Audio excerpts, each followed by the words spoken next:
What is fascinating is that demons will elicit spiritual power. Demons will sometimes take a name. Demons will inspire miracles, healings, what the Bible calls counterfeit signs and wonders. They will actually establish religions for people to worship them. So I believe there's a God named Allah, for example, and it's a demon god. Just like I believe that in the ancient days of the Greeks, there was a demon named Zeus who took on the identity of a Greek god. Right? That different religions will worship different gods, but they're not different gods. They're different demons masquerading and parading deceptively, covertly, as angels of light, as servants of God. And so people will ascribe worship to them, and they will honor them, and they will appease them. They'll receive miracles, healings, power from them.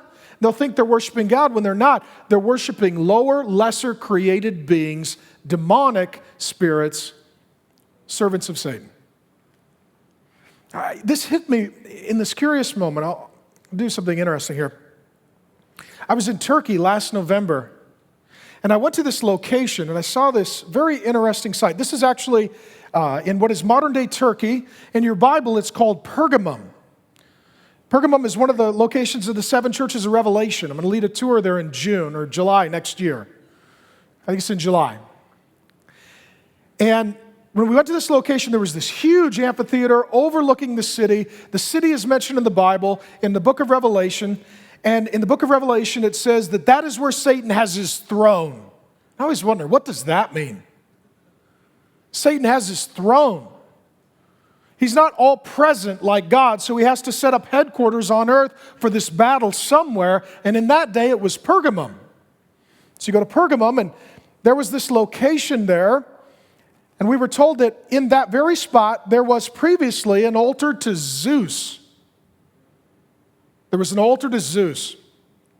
So Zeus was a demon god worshipped among the Greeks, brought to ancient Turkey, the city of Pergamum, and the altar of Zeus was established and sacrifices were made, and he was a pagan deity, and that's where Satan had his throne. You say, well, where is it? Well, it's not there because the Germans took it. And when Adolf Hitler went to create a pulpit from which to preach to the nation, to rule the nations, he used it as his model for his own pulpit.